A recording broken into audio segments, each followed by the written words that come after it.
7 acolalados en el laboratorio. Necesitamos más hombres!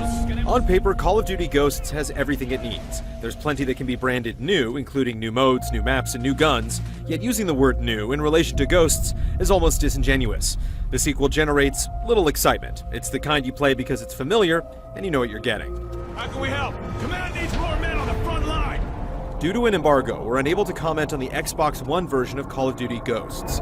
All of the multiplayer footage in the review is from the PlayStation 4, and all of the campaign footage is from the Xbox 360. So the legend goes. Come on, Dad. You don't honestly believe that story's true? Yeah. Single player is generally the least memorable portion of any Call of Duty, and Ghosts is no different. The game begins with a massive attack on the United States by a group known as the Federation. Why is the Federation attacking? It's unclear. Fast forward 10 years, and what's left of the American military is attempting to fight back. The group seems to exist solely to give the player something to shoot.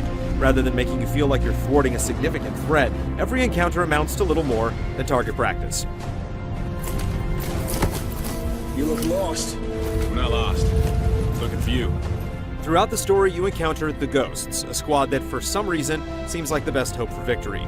Just like the Federation, the Ghosts barely have an identity. You're told time and time again that they're an elite organization, but they feel the same as every other heroic force in every other Call of Duty game. They shoot things, they drive vehicles, and they explode stuff with the best of them. But in no way are they unique. He expressed warnings to others of a force so menacing and unbeatable, it could only be described as supernatural. The Ghosts aren't even likable, with each one having the same gruff and tough attitude. Hey! We just saved your asses! We need your help! Everyone blends together in such a way that you'll have a hard time remembering names, but you won't care. These aren't interesting characters. They exist to make sure you always know where the highlighted indicator is when something needs to go boom. Playing the campaign invites an almost uncanny sense of déjà vu, since Call of Duty Ghosts employs innumerable cliches, like it's trying to check items off an invisible list. There's a mission in a jungle, a mission on a speeding train, and one in a destroyed sports stadium. The settings that are atypical, like outer space and deep sea diving, are woefully underplayed. Even in these areas, you're still doing mostly the same thing you always do, namely hiding behind cover and shooting enemies that stand in one spot and occasionally poke their head out. Sorry I didn't wake you. Thought you could use a sleep. One of the campaign's most touted features, the presence of your canine comrade Riley, manages to be a worthwhile addition.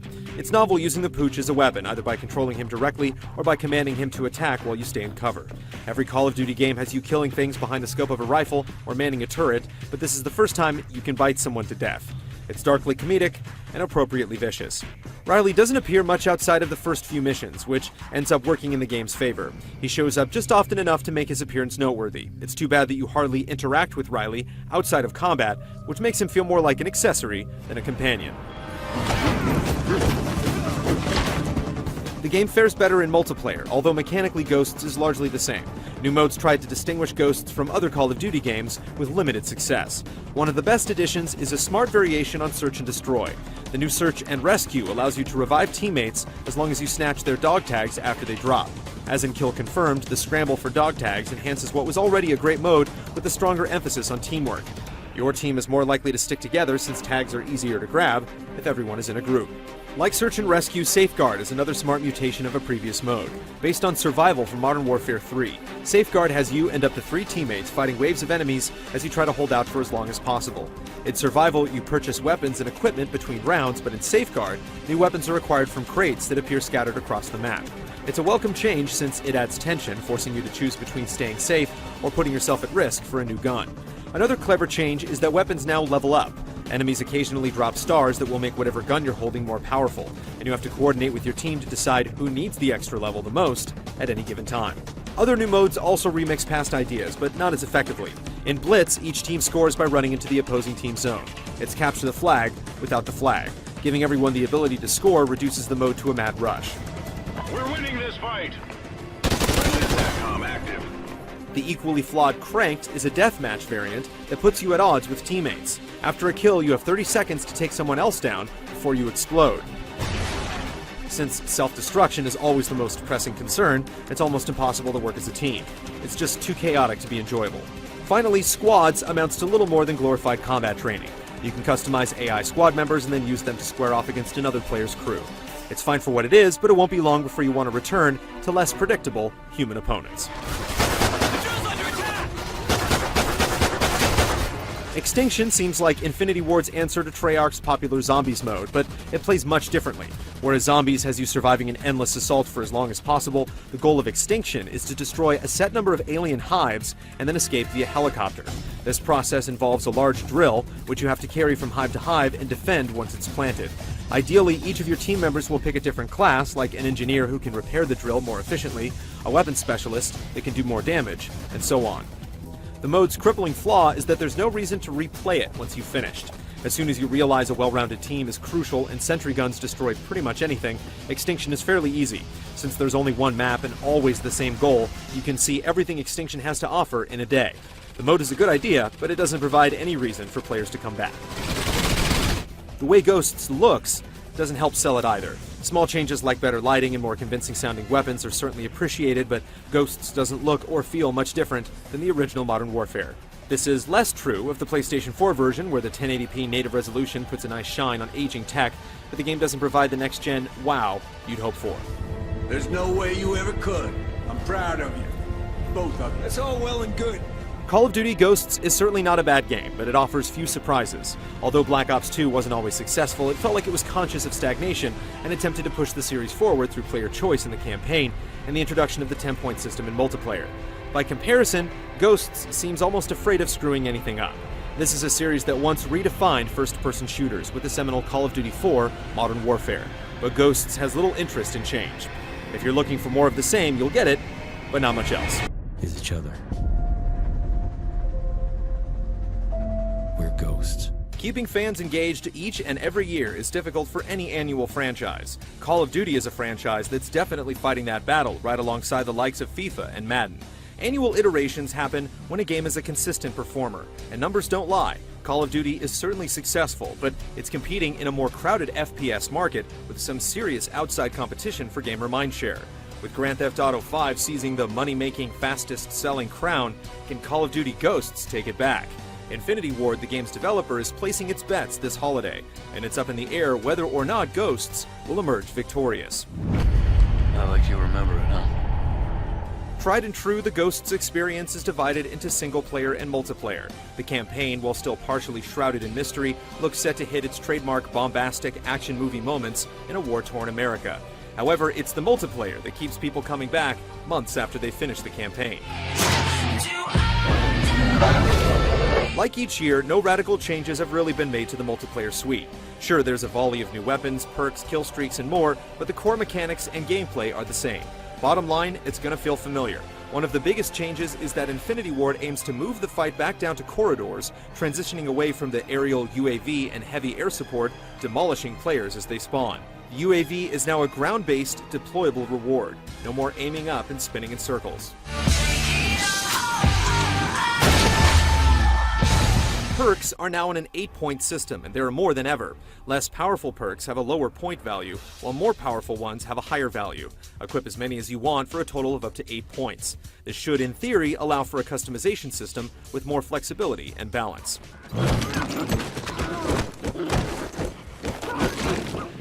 All clear. Kill streaks return in the form of strike packages, organized exactly the same as in Modern Warfare 3. Assault, Support, and Specialist. Each category contains custom kill streaks suited for offense or defense. Some streaks return from Modern Warfare 3, including Ballistic Vests, IMS, and Juggernaut. Like the reworked radar, many streaks are now ground-based rather than air-based. The Specialist package once again allows you to stack perks on top of perks as your streaks grow. You okay? What the? Although multiplayer looks to keep to a if it's not broken, don't fix it policy, Ghosts brings a few modes to the war room. Squads mode is more or less a glorified bot match where the player can customize his own individual squad members. You can play against these AI squaddies, have them join you, and even pit them against other players' automated squads. Think of it as an improved combat training mode. In addition, Ghosts gets a unique horde mode titled Extinction, where 4 players fend off waves of aliens while deploying defensive measures at certain points of alien infestation on the map. Ghosts also brings Clan Wars to the table, which is a territory domination type mode where your multiplayer clan directly competes against another for various rewards. While there doesn't seem to be anything too groundbreaking in these new modes, there's certainly nothing wrong with more multiplayer options.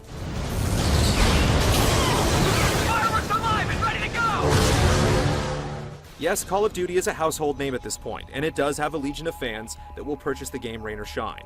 It's yet to be seen, however, if Ghosts will move the genre forward. With Titanfall on the horizon and next gen just a few weeks away, the competition for the FPS crown is far from over. Find out for yourself when Call of Duty Ghosts launches on current gen, November 5th. Soldiers stand against their enemies. But ghosts haunt them.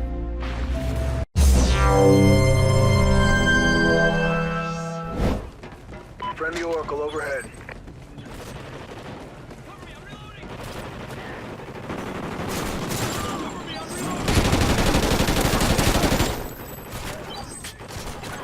Kill confirmed.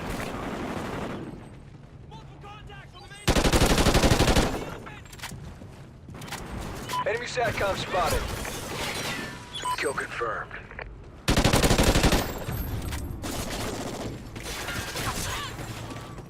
Kill confirmed. Kill confirmed.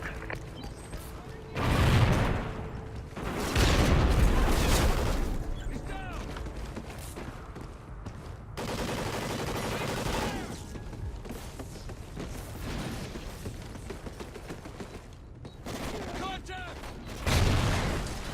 Tossing a stun grenade! SATCOM uplink enabled.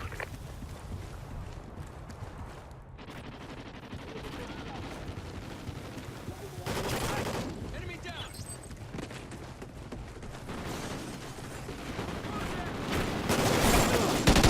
SATCOM ready.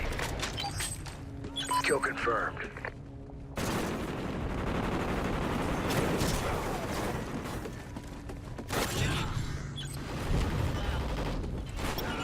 SATCOM uplink enabled.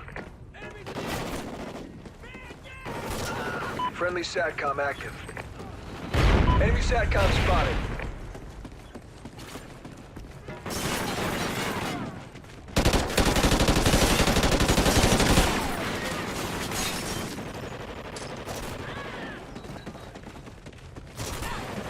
Destroy your SATCOM.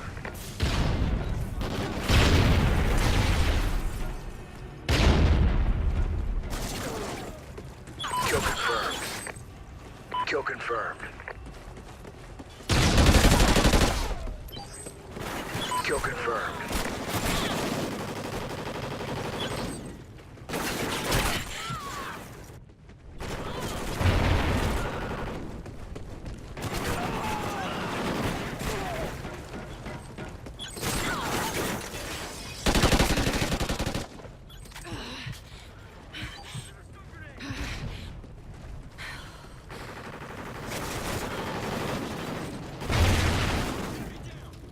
Friendly Oracle overhead.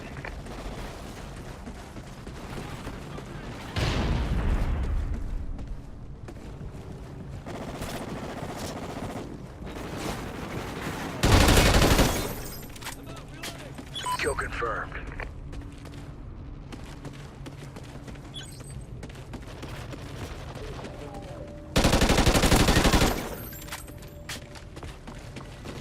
Kill confirmed.